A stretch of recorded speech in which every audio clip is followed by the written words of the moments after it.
నిర్మాత బాధ తెలుసు, ఎగ్జిబ్యూటర్ బాధ తెలుసు, డిస్ట్రిబ్యూటర్ బాధ తెలుసు. కానీ మీరు మల్టీప్లెక్స్ రూపంగా అడగడం, జీవో వస్తే మేము ఆపేస్తానంటాం కరెక్ట్ కాదు. ప్రతి సినిమాకి ఇది వర్తించదు. ప్రతి సినిమాకి మీరు ఆపడానికి ఎన్ని ప్రయత్నాలు చేసినా అవ్వదు. ఇది యావత్ ప్రపంచం సినిమా థియేటర్లో పడుతుంది, రిలీజ్ అవుతుంది. అనుమానం పెట్టుకోవాల్సిన అవసరం లేదు. అభిమానులందరూ కూడా సినిమా రిలీజ్ జూన్ 3వ తారీఖు నైట్ ప్రీమియర్ షో నుంచి పడుతుంది. ఓకే, చిన్న ఇష్యూస్ ఉంటే కూర్చోండి, మాట్లాడుకోండి. కానీ ఈ విధంగా మీరు నిన్న ప్రెస్ మీట్ పెట్టారు, ఇవాళ వాళ్ళు ప్రెస్ మీట్ పెడుతున్నారు. వాళ్ళు మాట్లాడుతున్నారు, మీరు మాట్లాడుతున్నారు. ఎందుకు ఇక్కడ కమ్యూనికేషన్ గ్యాప్? మళ్ళీ అందరూ కలిపి ఒకే కాఫీ షాప్లో కూర్చుంటారు, ఒకే కాఫీ తాగుతారు, ఒకే కాఫీలో మాట్లాడతారు. అంటే ఇక్కడ ఎవరిని మీరు పిచ్చోళ్ళు చేస్తున్నారు? అంటే మీ వెనకాల ఉన్న ఎగ్జిబ్యూటర్ని పిచ్చోళ్ళు చేస్తున్నారా? మీ వెనకాల ఉన్న నిర్మాతలు పిచ్చోళ్ళు చేస్తున్నారా? ఎవరిని చేస్తున్నారు? ఇది తెలియాలి ప్లీజ్. మీరు 10 మంది 5 మంది మీరు అందరూ ఒక్కడే కూర్చుంటారు. అందరూ 10 మంది కూడా theatre owner, exhibitor, theatre owner, distributor and producer. అక్కడ దస్పాలలో కూర్చున్న వాళ్ళు అన్నింటిలో ఉన్నారు. ఇక్కడ మీరు కూర్చొని మీరు ఎవరైతే సునీల్ గారు అందరూ కూర్చున్నారో అన్నింటిలో ఉన్నారు. మరి ఇదే న్యాయం అండి ఇది? అంటే ఎవరిని అంటే ఇప్పుడు చాలామంది సోషల్ మీడియాలో చూస్తున్నారు, అమ్మ పెద్ద అయిపోద్దా, పెద్ద సింగిల్ స్క్రీన్ రాదా, అంటే మా ఎంజాయ్మెంట్ చేయలేమా అన్న ఒక ఫీలింగ్ తీసుకొని వచ్చారు మీరు. ఇది తప్పు కాదా మీకు? ఇది కరెక్ట్ అనిపిస్తుందా మీకు? ప్రాబ్లం సాల్వ్ చేయండి, చేసుకోండి.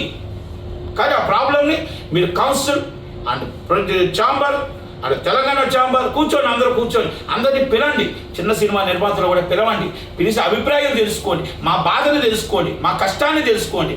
చిన్నవాళ్ళు వస్తే ఒక చిన్న చూపు చూస్తున్నారు, పెద్దవాళ్ళు వస్తే ఒకలా చూస్తున్నారు.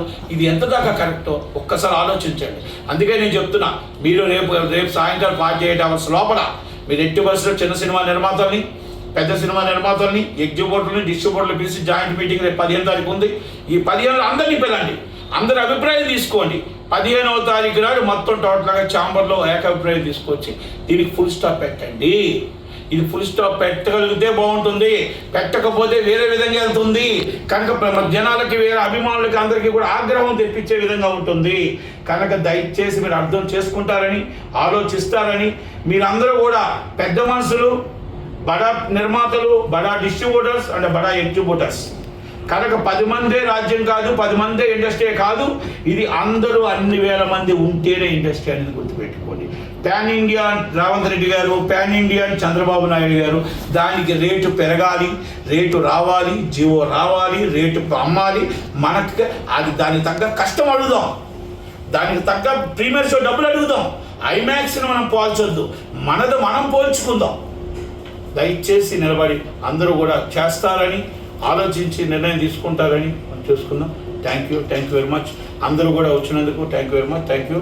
అలాగే ఈరోజు ఆంధ్రప్రదేశ్ చంద్రబాబు నాయుడు గారికి, లోకేష్ గారికి, పవన్ కళ్యాణ్ గారికి ఎఫ్డీసీ ఎవరిస్తున్నారో మీకు తెలియదండి.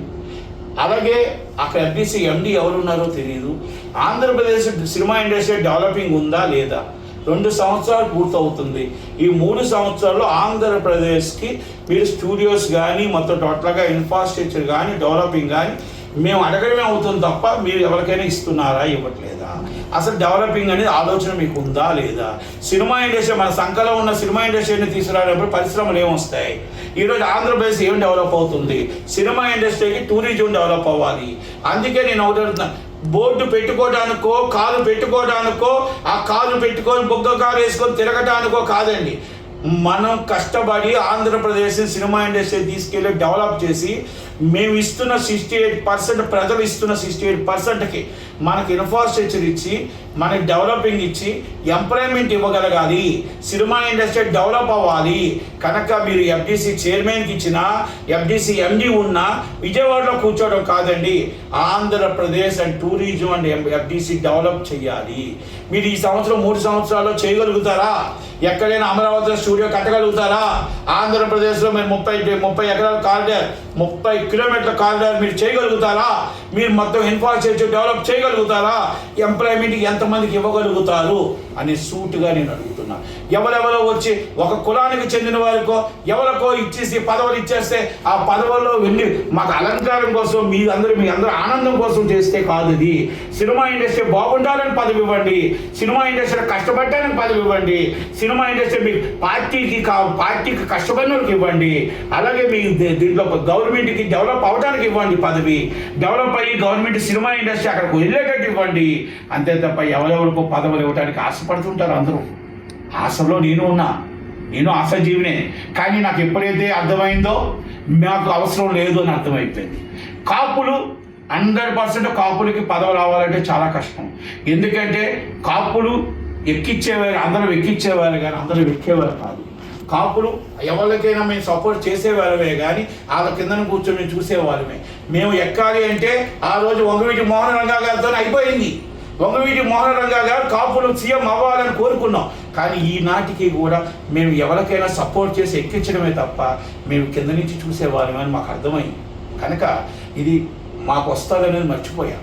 కానీ ఎవరికి వచ్చినా ఇండస్ట్రీ బాగుండాలా, ఆంధ్రప్రదేశ్ బాగుండాలా, కనుక సినిమా ఇండస్ట్రీ బాగుండాలని కోరుకుంటూ చంద్రబాబు నాయుడు గారిని, పవన్ కళ్యాణ్ గారిని, లోకేష్ గారిని రిక్వెస్ట్ చేస్తాను. Thank you.